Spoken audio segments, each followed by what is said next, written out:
நம்மளால எதிர்க்க முடியாம இருக்கலாம். ஆனா நம்முடைய தேவன் நமக்காக யுத்தம் பண்ணுவாங்க. அல்லேலூயா. அவரை நோக்கி கூப்பிடு. எசேக்கியாவுக்கு விரோதமா அசீரியர் அன்னைக்கு வந்த போது எசேக்கியா எங்கேயும் போகல, ராஜாக்களை தேடி போகல, நேரம் ஆலயத்தில் போய் ஆண்டவரே கேட்பார். கர்த்தரை நோக்கி கூப்பிட்டான். கர்த்தர் ஒரு தூதனை அனுப்பி 1,85,000 பேரை சங்கரித்து எசேக்கியாவுக்கு ஆதரவாய் அந்த யுத்தத்தை கர்த்தர் நடத்தினார். நமக்கு விரோதமாய் எத்தனை பலத்த சத்து நம்மை பகைக்கிறவருடைய கையில் இருந்து நம்மை விடுதலை ஆக்குவார். கர்த்தரை நோக்கி நீங்க கூப்பிடுங்க. கடைசி ஒரு காத்து சொன்ன 107ஆம் சங்கீதம் சீக்கிரம் வாசிங்க, முடிக்கலாம் 2 நிமிஷத்துல.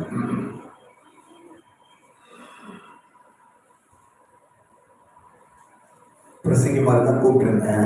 அவங்க பிரசங்கிமாருக்கு வழியில் கொஞ்சம் பாவம் டிலே ஆச்சு. அதனால தான், இல்லைன்னா அவங்க தான் இன்னைக்கு பிரசங்கம் பண்ணணும். அதனால நான் பேசிங்க இருக்கிறேன். ஸ்தோத்திரம் இல்லைங்களா? 107ஆம் சங்கீதம் பாருங்க, 4-5 வசனம் வாசிங்க. 6ஆம் வசனம் வாசிங்க.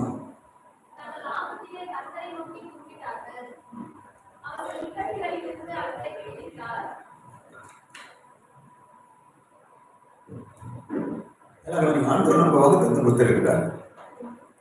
சங்கீதம் 50:15 ஆபத்து காலத்தில் என்ன நோக்கி கூப்பிடு, நான் உன்னை விடுவிப்பேன்.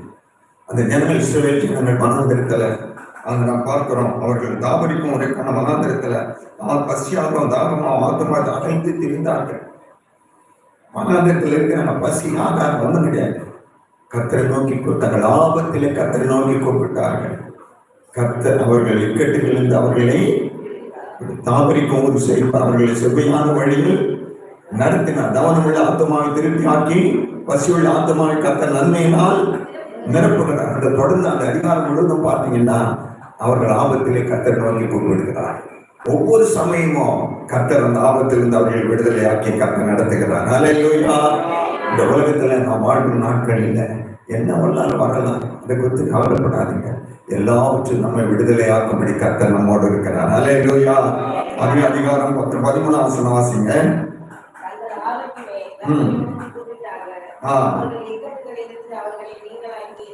ரட்சித்தார். அந்த காலத்தில் மரண இருளில் இருந்து அவர்கள் வெளிப்பட பண்ணி அவர்கள் கட்டுகளை அறுத்தார். நல்ல கவனிங்க, அதான் மரண கட்டுகள். இந்த நேரத்தில் கர்த்தரை கூப்பிடுறாங்க. கர்த்தர் கேட்டு அவர்கள் விடுதலையாக்கி நீங்க தொடர்ந்து அந்த அதிகாரம் முழுவதும் நீங்க வாசித்தீங்கன்னா இருக்கும். நம்முடைய ஆண்டவர் வாக்கு கொடுத்தவர் உண்மை உள்ளவர். அவர் அப்படியே செய்வார். எதுக்கு நீங்க கவலைப்படலாம். ஆண்டவர் நியமனம் நீ என்னை நோக்கி கூப்பிடுவாரு போதும், கர்த்தர் பெரிய காரியங்களை செய்வார். அதான் எரேமியா 33:3 சொன்னார் இல்லையா, என்னை நோக்கி கூப்பிடு, அப்பொழுது நீ அறியாதது உனக்கு எட்டாததுமாக பெரிய காரியங்களை நான் உனக்கு அறிவிப்பேன். இல்லைங்களா? நமக்கு தெரியாது என் வாழ்க்கையோட பிரச்சனை மாறுவதற்கு நான் என்ன பண்ணணும். ஆண்டவரே, இந்த தொடர்ந்து இந்த காரியம் நடக்குது, இது மாறுவதற்கு நான் என்ன பண்ணணும். சுயமாய் நாம் சில காரியங்களை செய்யணும். இல்லைங்களா? நல்ல கவனிங்க. எனக்கு ஒரு பெரிய ஒரு ஆச்சரியமான ஒரு காரியம் ஏற்கனவே ஒரு கூட சொல்லியிருக்கிறேன். அப்போ அந்த மாறாமனுடைய தண்ணீர் கசப்பா இருந்த போது மோசேயுடைய கையில என்ன இருந்தது? கோல் இருந்தது.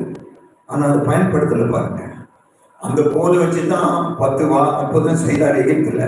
அந்த கோலை வச்சுதான் சிவந்த சமுத்திரத்தை திறந்தார். அந்த கோல் இப்போ மோசேயின் கையில இருக்குது. ஆனா அந்த கோலை அவன் பயன்படுத்தல. நல்ல கவனிங்க. நமக்கு ஆண்டவர் கொடுப்பார். சில சமயத்தில் நாம் என்ன பண்றோம்னா, தேவனுடைய சித்தம் இல்லாதபடி எதையும் நாம் செய்யக்கூடாது, சுயமாய் செய்யக்கூடாது. நல்லா கவனிங்க. அவன் சுயமாய் போட்டு அதை செய்திருந்தாங்கன்னா ஒன்றும் நடந்திருக்கு. அந்த கோலை போட்டு கலகியிருந்தா கூட அந்த மாறானதை கசப்பு பதில் அந்த கோலில் இல்லை, அங்க ஒரு மரத்தை கர்த்தர் வைத்திருந்தார். கரங்களை வைத்தலையா சொல்லுங்களா? சில நேரத்துல நம்முடைய நினைவு வேறு, ஆண்டவருடைய நினைவு வேறு. நாம நினைக்கிறோம் அந்த கோலை வச்சு எல்லாம் நடத்திடலான்னு. உன் நினைவு வேறு, தேவனுடைய நினைவுகள் வேறு.